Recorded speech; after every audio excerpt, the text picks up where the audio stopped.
The Blue Collar Success Group is super, super excited to be hosting one of our vendor partner webinars, helping you to make sure that you understand who the vendor partner is and how they can help you build and grow your business. I always treated vendors like they were an extension of my team. And I'm trying to ask the question, how can this team member help me improve my business? Today, we have Phil on with Pulse M Plus. Phil, how are you doing, man? Hey, I'm doing awesome. Thank you. Appreciate you having me here. Yeah, likewise, man. I'm super excited to be talking about this because it really comes down to something that I'm super passionate about. And I want everybody to soak this in for a moment. Today, we're going to be talking about the customer journey post service appointment. We'll talk about a little bit of things that you can do to help improve the customer journey pre-visit, but we're certainly going to be talking about post-visit and how to leverage that as well. So, Phil, maybe tell me a little bit about, before we jump into content, I'd like to know a little bit about, I was a contractor that used Customer Lobby and also Pulse M. So maybe tell me a little about those two and then tell me about Pulse M Plus for a minute. Yeah, that sounds like a plan. So, um, I think the term that a lot of people are hearing now is Pulse M Plus, right? Well, realistically, what that is it's Pulse M Plus Customer Lobby, and these are two separate entities that eventually merged underneath the umbrella of a company called EverCommerce. So, you'll hear me say Pulse M Plus, but really what I'm referring to is Pulse M plus Customer Lobby. Now, the distinction here is Pulse M is very much focused on reviews, and Customer Lobby is very much focused on back marketing. Okay. Well, And so, how important both of those are, Phil, to the customer journey. You said something that, I go back to maybe, let's go back to 2000 and online Google reviews and things. They were fairly new. And tell me a little bit about the whole review, how you've seen online reviews start to change and shift the way consumers do business. oh, absolutely. So, because I started this, my own journey 7 years ago, right? And back then, you had to connect with a server-based system for the most part, if you could even do that. And so we'd connect, and then the trigger would be something like, invoice closed, right? Well, what that meant was that you weren't getting a real-time review. What that meant also was that, maybe you were only sending off an email for the purpose of collecting that review. And in that scenario, like, I mean, back then, sure, it was great. It was something new. It was intriguing. It was exciting. But now the game has changed. People, if they're going to respond at all, it's got to be in real time, right? Well, And more importantly than that, Phil, this is crazy. I want to say this for everybody right now. Don't stop the video and fall into the trap of the amateur and go, yeah, online reviews, we've got a platform. We don't worry about it. We don't focus on it. It kind of automates itself because Phil's going to be sharing with you not just about online reviews, but also around client retention and how to leverage them as huge cheerleaders and future revenue. So sorry, Phil, for the interruption there. Keep going down that path you were on. yeah, no, I mean, because that is the customer journey, right? You start off with the reviews on the one hand, but that's not the end of the journey. It's called a journey for a reason. There's a whole other half here, which is what I continue to call back marketing, but some companies call it customer retention, other companies call it repeat customer marketing. And what I would say is that the climate of both of those sides of the equation have changed as time has gone on, right? So reviews, yeah, I mean, we're talking about something that we've all been focusing on for decades now, right? But the way that we focus on reviews has changed dramatically, and those examples that I just gave of getting stuff and getting those reviews in real time and making sure that you're getting in front of the customer with through several different conduits. Those are examples of how that climate has changed. But then you look at back marketing. I mean, my goodness, this is something that I still remember when I first started doing this 7 years ago. I called someone up and I was like, hey, what are you doing to reach out to past customers in your database? And he's like, well, I'm not doing much. And then I told him what we do. And he said, well, so what you're saying is that you're going to make me pay you to reach out to customers in my database? And it was like this foreign, ridiculous concept. Whereas, now it's like, hey, you got to be doing that. Yeah, it's funny you say that, Phil, because I go back. You and I were talking before we hopped on here. As a previous owner and operator of my business, I was using Customer Lobby and found great success with that. Great success. And it wasn't something that was a new concept. It was just a new way of doing it. And Sure. Yeah. it was very plug and play automated for me. So I didn't have to add staff and headcount to, to go backside marketing to that. Well, let's jump in a little bit. Tell me a little bit about the whole Pulse M Plus kind of customer journey, and tell me what you guys have done to improve that customer journey. Yeah. So just to clarify here again, when we're talking about the journey, we are talking about the two sides of the equation. I want to make sure that I keep enforcing that point. Reviews on the one hand, and then the back marketing on the other. Now, when it comes to reviews, I could talk all day until I'm blue in the face about this concept of getting more Google reviews and how 80 to 90% of people are looking at Google before they decide to use a business, and how reviews are the new, the new um, word of mouth, if you will. But what I would rather focus on here a little bit today, at least on the review side of things, is on this concept of employee retention, or making your employees happy, because I think ultimately that's what leads to a happy customer, and that's what leads to better results on the review side. Okay. Um, and so to that point, one of the things you'll notice about Pulse M is that we focus a lot on the individual technicians. Everything from sending off a biography of the technician when we're en route to the job, to identifying which technicians are collecting the most reviews at the end of a month. Now, the fringe benefit of identifying which technicians are collecting the most reviews is that you're able to identify, or create, I should say, a little bit of competitive nature within the business, a little bit of that competitive climate or environment. And so what happens is we can then take that environment, and then we can also apply gift cards to the individual technicians based on the reviews that they're collecting, so that literally every single month, a technician can go on to the Pulse M app and say, hey, I collected 10 reviews this month, and I'm going to go ahead and trade that in for a gift card. And since we're automating that process, right, and doing this process that otherwise an owner operator might have to do his or herself, we're automating that process and making sure that it's consistent. Well, now what you have is these technicians who are constantly getting these gift cards from month to month and saying, hey, this is a company that cares. And that ultimately leads to better customer service, I think. So interesting, Phil. We did not talk about this, and this is news to me. But Pultsem on the back end of their platform, you're saying it keeps track of here's how many reviews that Chris has got, and it's actually a part of your platform that I can then trade those in for gift cards, or is that something that the business owner has to build separately?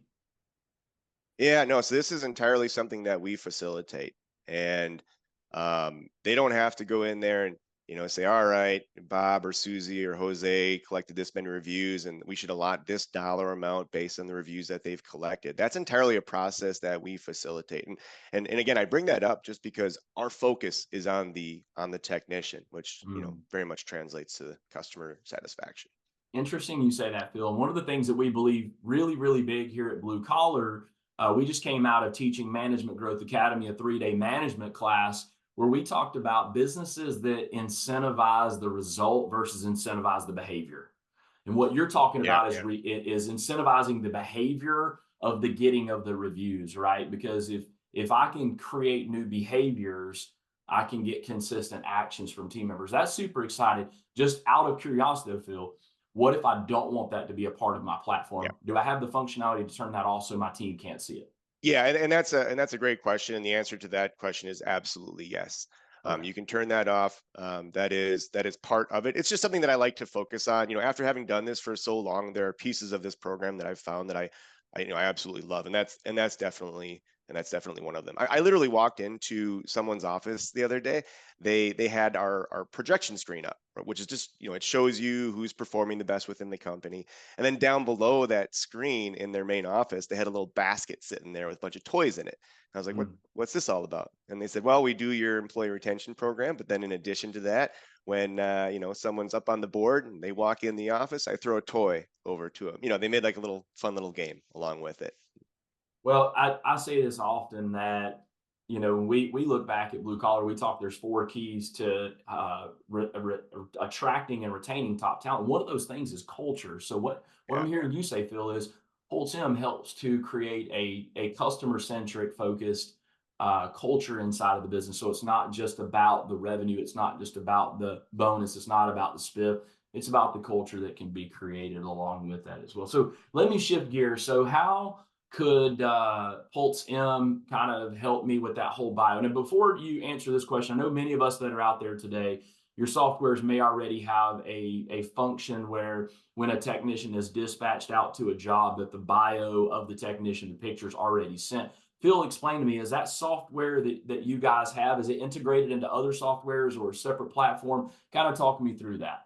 Yeah, absolutely. So a couple of things nested in those comments you just made. So first of all, when we get into like return on investment and questions like that, that is something that I'll get more into, when we talk about the back marketing side of things, right? I think that's more of a clear, hey, one-to-one, you guys do this, you're going to get some sort of return on investment. Now, but regarding your question on the biographies, so yes, we connect with a lot of different systems that are out there. I mentioned at the beginning of this conversation that 7 years ago we were connecting with server-based systems, and that's still true to this day. But now there are hundreds of systems out there. Some are cloud-based, some only sit within the Zapier sandbox or something like that. And others are server-based and they're sitting inside of a cloud-based server, so you can access them remotely, right? Well, in all these different scenarios, I think our job is to be creative. Our job is to identify the best case scenario to connect with whatever that system is. And if that means that we connect directly with it, then we'll do that. If that means that we have to go through Zapier, then we'll do that. Or if it means that we have to connect to Google Sheets, which then connects with that field management system or CRM, we'll do that. Like there's lots of different options here to then automate those processes of the biographies and the pulse checks, et cetera. Man, technology is just vastly improving in our industry, and it's creating a lot of advantages where before it's kind of like it. Well, if you don't have this software, then you're not in the cool kids club, and we can't work with you. But so I'm super excited. You heard it. Doesn't matter what software you're on. Phil's saying that they can help you with this. So whether you're a small operation or a large operation, PulseM Plus can be able to help with that. So help me a little bit of because we all know this, right? Customers that are raving fans do not run around all over platforms, all over the internet and bragging about you. However, they do from time to time. You do have that customer, but we all know this, that one customer that has a bad experience with your company tells everybody on all platforms, not realizing the Oh, yeah. damage that that can cause to your brand and to your image in the marketplace. So maybe Phil, walk me through a little bit about how you guys handle online less than stellar reviews. Yeah, I mean it's a what do they say, an ounce of prevention.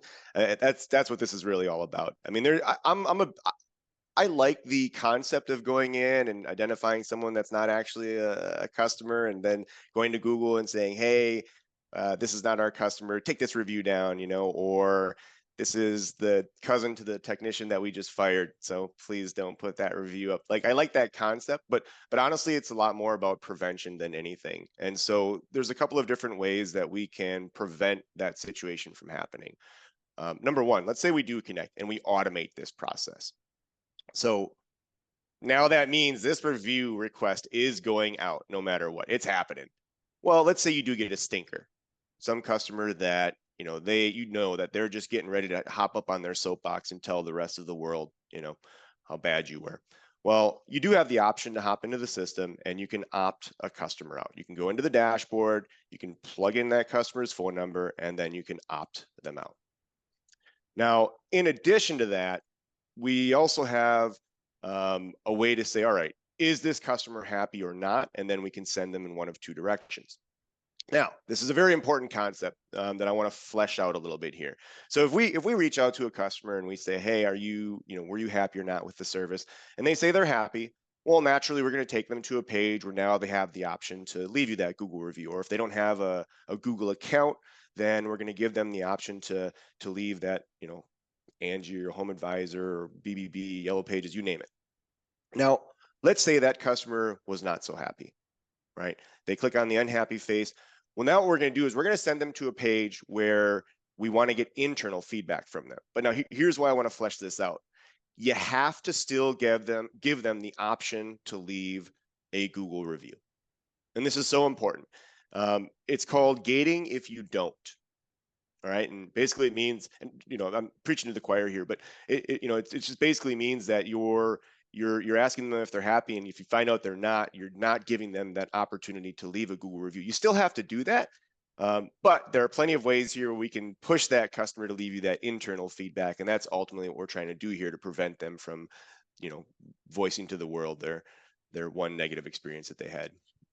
Interesting that you say that, Phil, because early in this was in my service business, that was definitely the process where you gated it, right? You gated it, and then Google started catching on to those companies that were gating their reviews. Yeah. I'm going to say this. I believe that the measure of a company is not what they do when things go right. The measure of a company is when things don't go right. How do they handle it? And quite frankly, Phil, I'm going to say this. When I see a company has 1,000 online and it's all 5-star, my brain goes to, I'm kind of questioning a little bit. There's no way that 5,000 people have interacted and always perfect, right? So I kind of, which is funny because you can then go in and see if there were any 1-star reviews. And sometimes you can have less than 5 stars, but it still shows up at 5 stars. So Google and their algorithms are kind of, it's kind of hard to chase, right? And figure out. And just when you think you got you catch it, they're changing again. Because here's what I'm going to say. Having people having a platform where they can voice their opinion is really what this is about, right? Yep. Allowing customers to be able to voice their experience. And so for me as an operator, if they didn't have a great experience, I want to know why so I can fix it internally. So I kind of like this concept, and I don't want to spend a lot of time on this, but I'm a big believer in this, that your online reputation can serve as a multiplier or a divider of your marketing dollars. Let me say that again for those that are listening.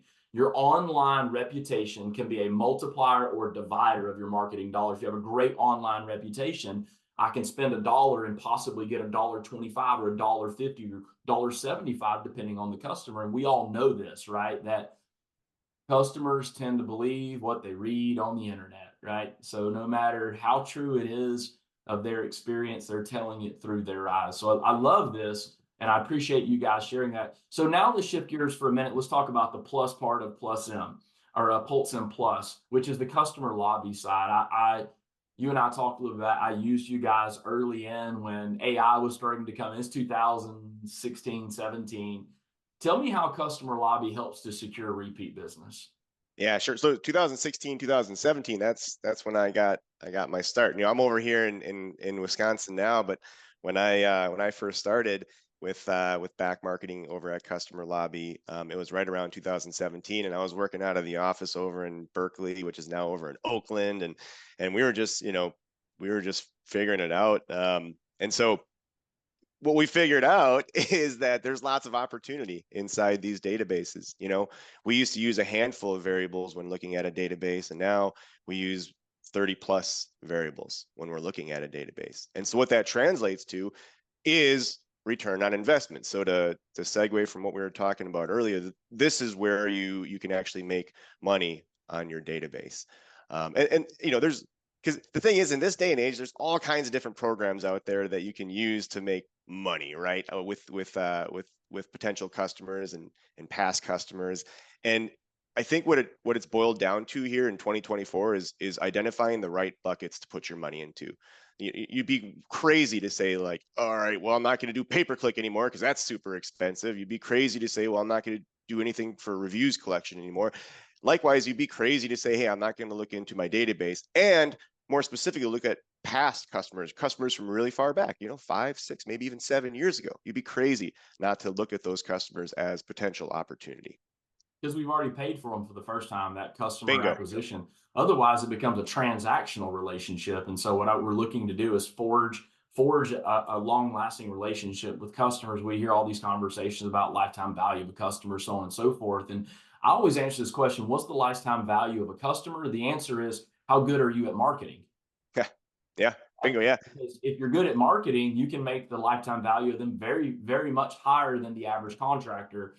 And a lot of times we think like, oh, our existing customers always call us. So not true, Phil. When I got plugged into customer lobby and started, I realized the amount of money I had been leaving on the table, especially right now. If you're a contractor, manager, owner, you're listening to this or you're watching us Facebook Live for our members, remember this. Many of you are experiencing, because we're in an election year, we're in a quote questionable Yeah. market right now. So call volume has lowered, and some of our clients feel are finding that call counts down as high as 20% over Hmm. last year. Yet some of our clients are experiencing 10% ahead of last year's revenue through maximizing the calls they're getting. But one of those strategies could be, Phil, tapping into my existing database. So maybe tell me a little bit about how customer lobby helps secure that Yeah, process. 100%. So the trend that you're describing is something that I've absolutely something I've seen. When COVID hit, everyone was like, "Oh, this is going to be doomsday." Turns out just the opposite. Everybody was kicking butt during COVID, and now, for the first time, at least in my 7 years of experience, 2023, 2024, I'm getting guys, people calling me up and saying, "Hey, things aren't going too well right now. Like what can I do?" And tapping into your existing database is absolutely an answer to that question. And so to dig into that and a little bit more, with a little bit more granularity. Um, I mentioned that we look at 30 plus variables, right? Well, let me showcase a couple of those variables. So when we're looking in a database to try and find where there's opportunity inside that database, we're looking at things like, how much money did a customer spend with your business, right? We're looking at, is this a high paying customer or a low paying customer? Is this someone that maybe they were on a service agreement and then they canceled? You better believe that's someone you might want to look into reaching out to. Is this a one and done? The quintessential first transaction customer that is yet to come back for a repeat visit, but you paid for them already, remember? Right? Is this a customer that maybe they had several visits, they loved you guys, and then, Google took them and stole them and sent them somewhere else?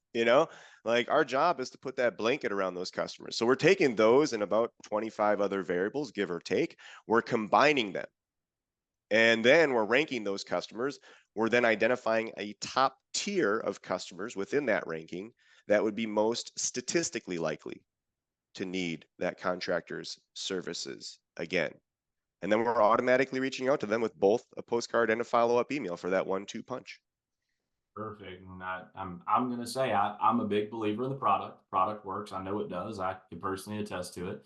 And so, as a contractor, if you're out there today and you're struggling with call count, by the way, it is. You heard him say it's all data points pulled together, right? It's not just go mail the database, right? So, Yeah. just to be very clear, make sure you did not hear. I just need to go mail my database. So it's a very well thought out using data points and technology to map out who's getting what, which Phil brings me to my next question. How does customer lobby know? Like, so is it just everybody gets the same message or is it different based on the data points? Tell me a little bit more about that. No, yeah, and that's a good question too. So, once we've got that top tier group of customers, now we have to go ahead and reach out to them, right? Well, to use my example from before, um, or Bobby, Susie, and Jose, right? Well, these are three different, let's say, customers now inside the database. And let's say Bobby is one customer that we've identified as someone that is very statistically likely to need services again. This is someone that we should be focusing on. Well, what we're going to do is we're going to reach out to him at a different rate than we might reach out to Susie. Mm. We might reach out to Bobby 5 times over the course of a given year, and Susie might only be reached out to 2 times over the course of a given year, right? And what that does is it puts more of an emphasis on those customers that need to be reached out to more, and those customers that don't need to be reached out to more, we put less emphasis on them. And to kind of like put that into more tangible terms, like if we reach out to someone and and then they do come back and they make another purchase, well, now it doesn't make sense to reach out to them as much anymore. So it's like a smart campaign. Instead of just, oh, I'm going to put a bunch of variables together here and I'm going to reach out to everybody quarterly, we're actually reaching out to individuals based on their transaction histories, and we call it one-on-one marketing. Right, right. Good, good. Well, Phil, Man, thank you so much for being so gracious to share with your time a little bit about who PulseM and Customer Lobby is, also now known as PulseM Plus. So for those that are out there, if you are members, before you decide to, hey, I'm going to give these guys a call, make sure you know as a member, you do have special privileges through the Blue Collar Elite Buy. Janet, good to have you on with us today, manager of the Blue Collar Elite Buy program, our buying group for our members. Now, if you're thinking like, hey, I'm a contractor, I'm not a part of Blue Collar, you want to reach out, hey, what is Blue Collar about? Who are you guys? What do you do? We'll take that conversation. But in addition to that, we're just trying to get information into the marketplace to make sure that you know that there is a service that can be offered to you through PulseM Plus, whether it be online reviews, platform, bios. You heard it all here today from Phil. Phil, before we wrap up, you said that you were working out of the Berkeley office and now you're in Wisconsin. Man, those are two different climates that you're living in. So I'm going to ask this question. One of these kind of, let's get to know Phil. Phil, in your perspective, what is the best vacation spot? Where is it? Okay, well, so I've got a kind of a bizarre answer to this question. I lived in China for 6 years, way back in the day.